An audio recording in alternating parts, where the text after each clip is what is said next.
నమస్తే అన్న, నేను మంజునాథ ఫర్టిలైజర్ చారి మాట్లాడుతున్నానా? మంజునాథ ఫర్టిలైజర్ చారి. చెప్పు బాబా. అదే నీకు కొత్త రకం ఇచ్చిన చూడన్నా, 10 కేజీలది రింకు 048 అని వడ్లు.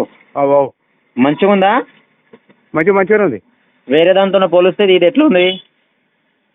మంచిగానే కొడుతుంది. తేనె అయితే జర పిండి కరెక్ట్ చల్లలేదు నేను.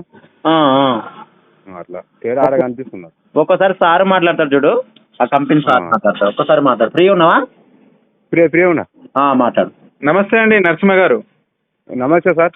నేను రవీందర్ రెడ్డి అండి, ఆ కంపెనీకి సంబంధించిన పర్సన్ని. సార్ ఇప్పుడు రింకు 048 వేసిండ్రు కదా, మిగతాది ఏది మీరు ఆర్ఎన్ఆర్లలో? ఆర్ఎన్ఆర్లలో ఇది సార్ అది అది తెలంగాణది. అది 048 ఏముండే 48 15048. ఓకే 15 అదే వాడుతుంది. ఎన్ని కిలోల ప్యాకెట్ అది? అది 25 కిలోలు. 20 కిలోలు 25. ఓకే. దాంతో పోలిస్తే నీకు రింకు 048 ఏమన్నా మెరుగుగా అనిపిస్తుందా, మంచిగా అనిపిస్తుందా, కుడిగా అనిపిస్తుందా, ఎడమ అనిపిస్తుందా? మంచిగా అనిపిస్తుంది సార్. సుడి కూడా తాగడం లేదు. సుడి కూడా చావడం లేదా? సుడి కూడా తాగడం లేదు. కర్ర కూడా బాగానే పొడి ఉంది. కంకి మంచిగా ఉందా? మంచిగా ఉంది సార్. కంకి కూడా బాగుంది. ఓకే.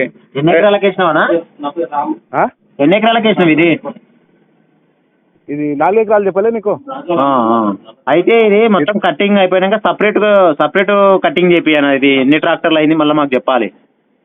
సార్ చెప్తలేదు. సరేనా? 25 కిలోది సపరేట్, ఇది సపరేట్ కోపి. సార్ సరేనా? ఇప్పుడు ఇన్ని వర్షాలు పడ్డాయి కదా, ఏమైనా పడిపోయిందా? ఏం పడలే చేను పడలే. నిలబడి మంచిగా దృఢంగానే ఉన్నదా మీకు? నిలబడి సార్. నిలబడే ఉన్నది. రోగాలు ఏమన్నా ఎక్కువ తక్కువలు ఏమన్నా అనిపించినాయా దీనికి? రోగం ఎక్కువ అయింది కానీ లేదా తక్కువ ఉన్నది మంచిగా ఉన్నది అని ఏమన్నా అనిపిస్తుందా దీనికి? రోగం అయితే లేదు సార్. షాప్ అయినా అడిగి తీసుకున్న రోగం రాకూడదు, మంచిగా ఉండాలి. అదే ఇది పత్తి ఎవరు వాడతలేరు, ఇది వాడని అంటని ఇచ్చిండ్రు. ఓకే. అయితే చారి గారు ఇచ్చింది మీకు మంచిగా అనిపించినట్టే కదా, ఆయన నమ్మకం నిలబెట్టుకున్నట్టే సార్. మంచిగా అనిపించినట్టే. మీ పేరేమన్నారు? నరసింహ గారు కదా? నరసింహ. ఏ ఊరు మీది? గోపులాపూర్. ఈయన దగ్గర గోపులాపూర్ దేవరకద్ర మండలమేనా? దేవరకద్ర మండలం. ఓకే. థ్యాంక్ యూ అండి నరసింహ గారు. Thank you sir. Okay sir.